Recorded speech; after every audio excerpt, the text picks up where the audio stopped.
Hello guys, welcome to the second video in which we are going to discuss about the solution for second question part A, and in this continuation we will be discussing about 2B also.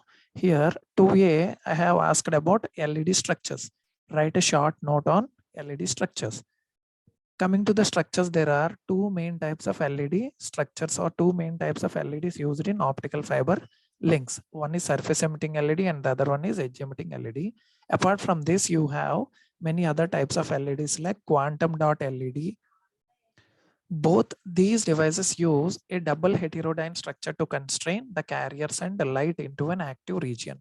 Okay, both the surface emitting LED and edge emitting LED are used to constrain using a double heterodyne structure in order to sustain or keep the light concentrated to active layer. Okay.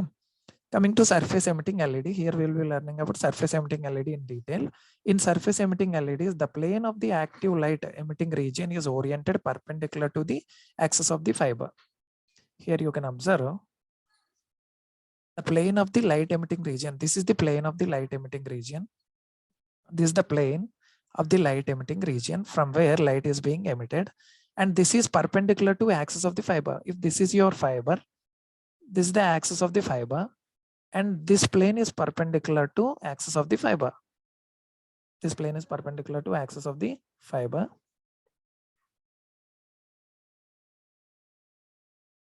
A double heterodyne structure is grown on an N-type substrate at the top of the diode as shown in the following figure. Here on the N-type substrate, this is completely an N-type substrate. Over this, we have substituted a P-type material, and again we have inserted a P-type material. Now all together we are calling this as double heterojunctions. Okay, why we are calling it as double heterojunctions? Because these two are of different materials. Heterojunction means a junction which is formed by combining two different materials. If we are using same materials, then we are calling it as homogeneous structure. This P-type material is again formed with a different material. Doping is positive, so we are calling it as P-type. Now what happened is there are two junctions. This is one junction and this is one junction, and these junctions are formed due to the joining of two elements which are made up of different materials. Hence we are calling it as double heterodyne structures. A circular well is etched through the substrate of the device. A fiber is then connected to accept the emitted light. What we have done is we have etched a circular well. Here what happened is initially surface of the LED will be like this, where you have your N-type substrate, you have your P-type substrate, you have one more P-type substrate which is constituting your double heterodyne structure. What we have done is we have removed this portion circularly, and we are calling this as a circular etching. Process of removing is known as etching. We have removed this portion, then you can obtain a structure of this shape. And over here we are connecting a fiber to collect the light which is being emitted from this layer. At the back of the device there is a gold. Okay, at the bottom of the device we had a golden element which is used as a heat sink. It is going to absorb all the heat coming out from the LED due to the functioning. The current flows through P-type material and forms the small circular active region, resulting in intense beam of light. All the current which is passing from this layer, from this junction, is going to be collected over here at the circular region. Diameter of a circular active area is this diameter, area's diameter is 50 micrometers, and thickness, this height is 2.5 micrometers. Current density, the density of the current which is being generated from this junction is 2000 ampere per centimeter square. Emission pattern is isotropic. What do you mean by isotropic? Radiating in all directions equally. Okay, this is the emission pattern, and it has a beam width of 120 degrees. Why we are calling beam width as 120 degrees? Now let us see this structure. If you can imagine only the upper layer, this is how it is. This is the upper layer, you can observe over here. This is the upper layer, and if you haven't connected this fiber here, then the light which is being emitted will be traveling in this direction. Light which is being emitted is traveling in this direction. After reaching to this point, generally it will be traveling like this, reflected, reflected, reflected, and it comes out like this. Okay, now let me say that one more extreme ray which is being traveled like this. Now what happened is, if you observe this, light is being emitted as like this. So if you have drawn a line over here, this will be 60 degrees and this will be 60 degrees. Altogether, we are having 120 degrees. Okay. And that is known as your beam width over here. The isotropic emission pattern from surface emitting LED is of Lambertian pattern. This pattern's name is Lambertian pattern. In Lambertian pattern, the emitting surface is uniformly bright. Okay, the surface is uniformly bright because light is being emitted from that, but its projected area diminishes as cos theta. Its projected area diminishes. That means initially it is bright at the center. As it is projected in this direction, it is going to diminish. Here it will be more intense, and here intensity is going to be reduced. Finally, it becomes, as the intensity is being reduced, finally it becomes dark over here. Okay.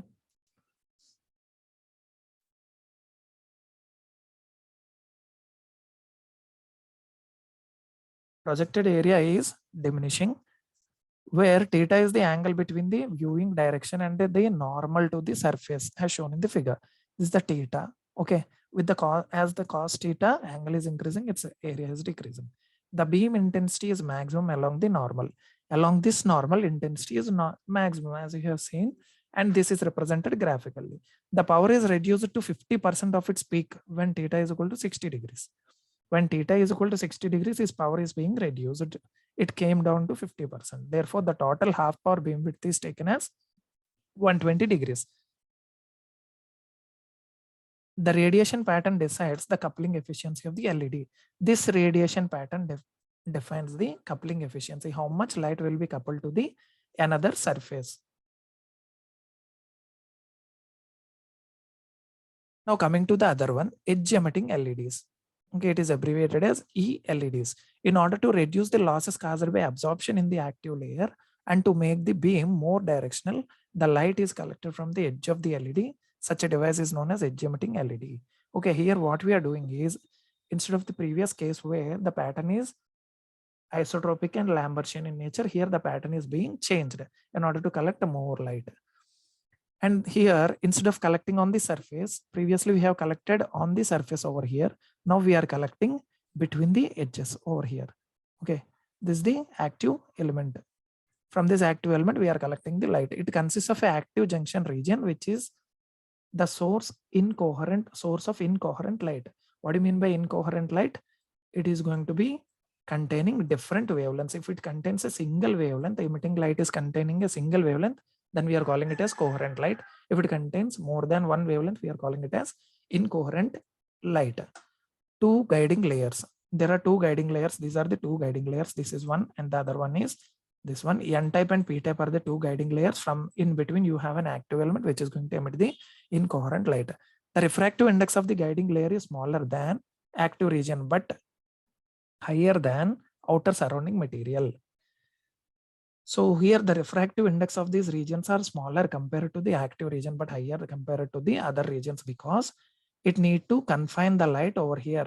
If the refractive index is lighter over here and more in this, then we can call this as core and we can call this as cladding. So now we are creating a situation where light will be provided in this and it is going to travel along the cladding core instead of entering into the cladding. Thus a waveguide channel is formed. If there is a lesser wavelength, then again it is going to come back down. Thus a wavelength channel is formed and an optical radiation is directed into the fiber. Now this is like a wavelength channel. We have created a channel with two different refractive indices and this is a channel and light is being propagated over here. The following figure shows the structure of LED. Okay.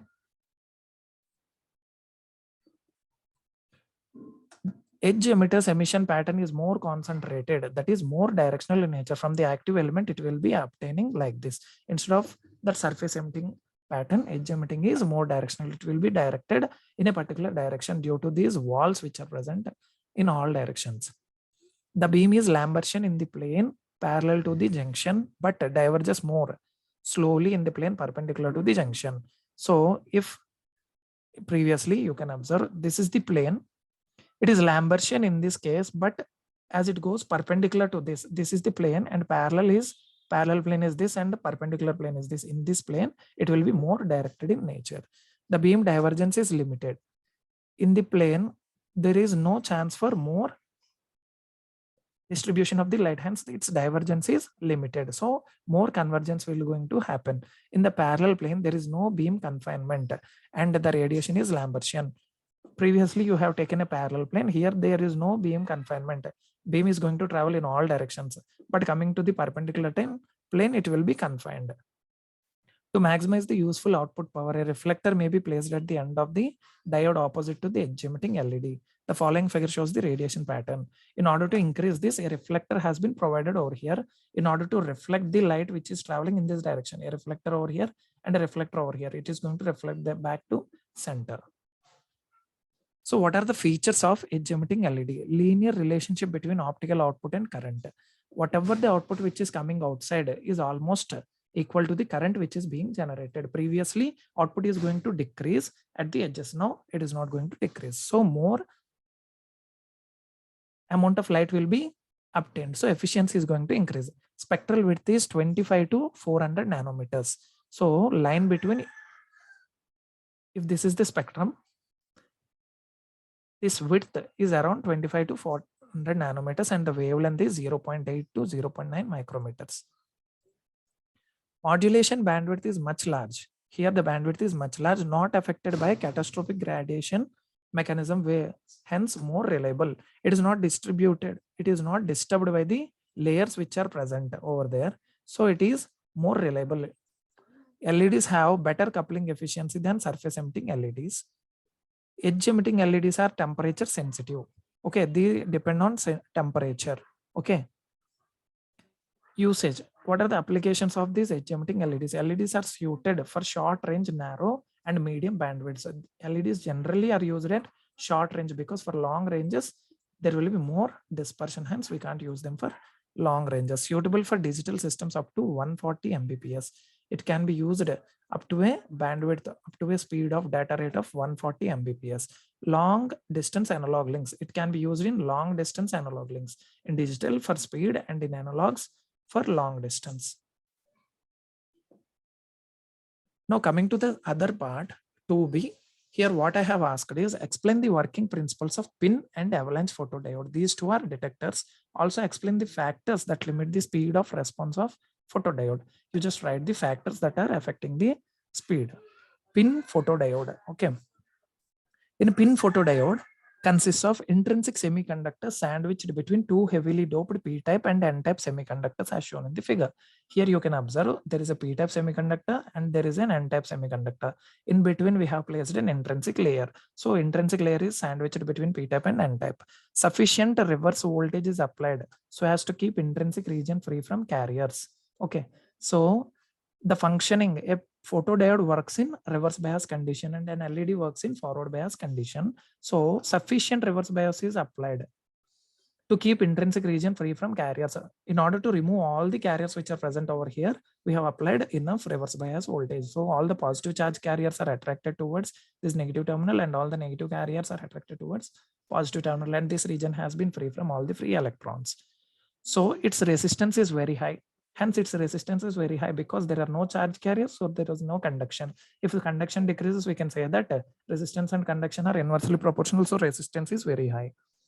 Most of diode voltage appears across it and electrical forces are strong within it. So here, electrical forces are very strong. The incident photons give up their energy and excite an electron from valency to conduction band. What happens is when a photon is being incident on this due to light, it is going to give its energy to this. And then an electron will be moving from valency band to your conduction band. Thus a free electron hole pair is generated. These are called as photocarriers. Now a free electron hole pair is generated and we are calling this as photocarriers. These carriers are collected across the reverse biased junction, resulting in rise of current in external circuit called photocurrent. The liberated carriers will conduct the energy. Okay, this reverse biased junction resulting in rise of current in external circuit. This is the external circuit which is present. Here there is a flow of current and you can calculate voltage across this resistance. And this current is known as photocurrent. In the absence of light, pin photodiodes behave electrically just like an ordinary rectifier. If forward biased, they conduct a large amount of current. Okay. If there is no light which is present, then it is going to act as normal reverse biased PN junction diode. In forward bias also, it is going to act as normal PN junction diode. Pin detectors can be operated in two modes. One is photovoltaic and the other one is photoconductive. Okay, can be operated in two modes. One is photovoltaic and the other one is photoconductive. In photovoltaic mode, no bias is applied to the detector. If we are using it as in photovoltaic mode, there is no need to provide any reverse biasing voltage. In this case, the detector works very slow and output is approximately logarithmic to the input light level. Real world fiber optic receivers never use photovoltaic mode, because if you are providing biasing, then we are driving the circuit to active region. If you are not providing any biasing, then it is in cutoff region, and then more amount of light is required. Hence, we are not using this in real world optical. In photoconductive mode, the detector is reverse biased.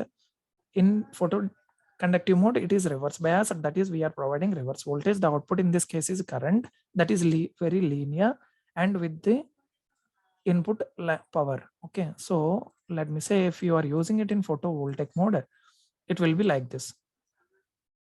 It will be going like this. If you are using it in conductive mode, it will be going like this. Okay, so it is linear, that is, it is output is completely dependent on input and parallel. Here what happening is, it will be in this nature. After a region, it will be struck over somewhere. Okay, it will be constant, but this one it is going to go forward like this. Okay, so it increases, but it is going to be struck somewhere.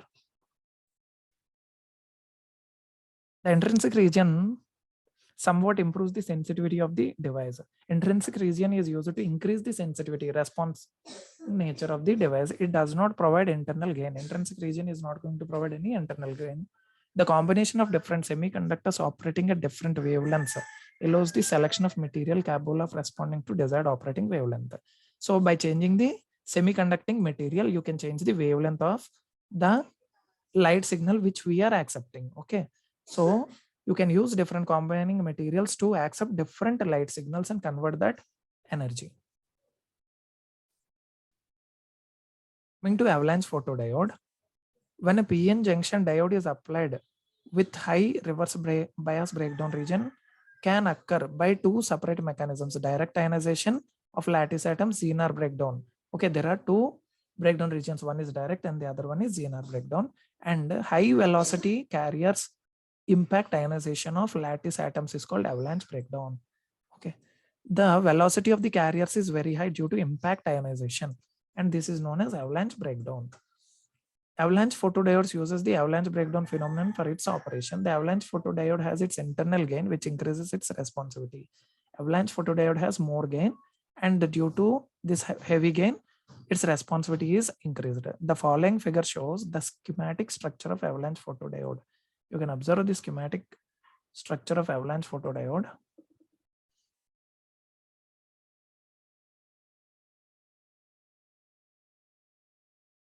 Here you can see the schematic structure of avalanche photodiode, where there is one more p-type layer in order to increase the gain, and this is the normal your intrinsic region which is doped with p-type, and we are calling this p and I as pi combined. This is the p-type region and this is your n plus region. The electric field is high.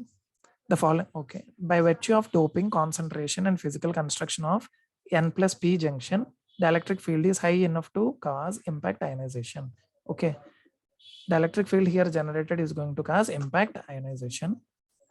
Under normal operating bias, the I layer is completely depleted. This is known as reach through condition. Hence, avalanche photodiodes are also known as reach through avalanche photodiodes, or RAPDS. Similar to PIN photodiode, light absorption in avalanche photodiodes is most efficient in intrinsic layer. In intrinsic layer, light absorption is more efficient because here there are no charge carriers. So light will be absorbed over here in order to generate more carriers. In this region, the E field separates the carriers and the electrons drift into avalanche.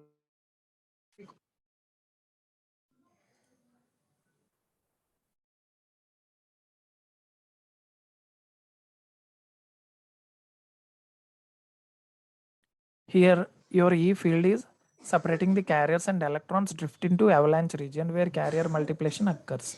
After separating, electrons will be drifting into your avalanche region where the carrier multiplication occurs. If avalanche photodiode is biased close to breakdown, it will result in reverse breakdown, reverse leakage current. If the breakdown region is close to the biasing voltage which you have applied, it will be resulting in reverse leakage current. Thus, avalanche photodiodes are usually biased just below the breakdown region with the biasing voltage being tightly controlled. The multiplication of all the carriers generated in the photodiode is given as M is equal to IM by IP, where IM is average value of total multiplied current and IP is primary unmultiplied photocurrent. This is the photocurrent which is not multiplied, and this is the photocurrent which is obtained after multiplication or after gain.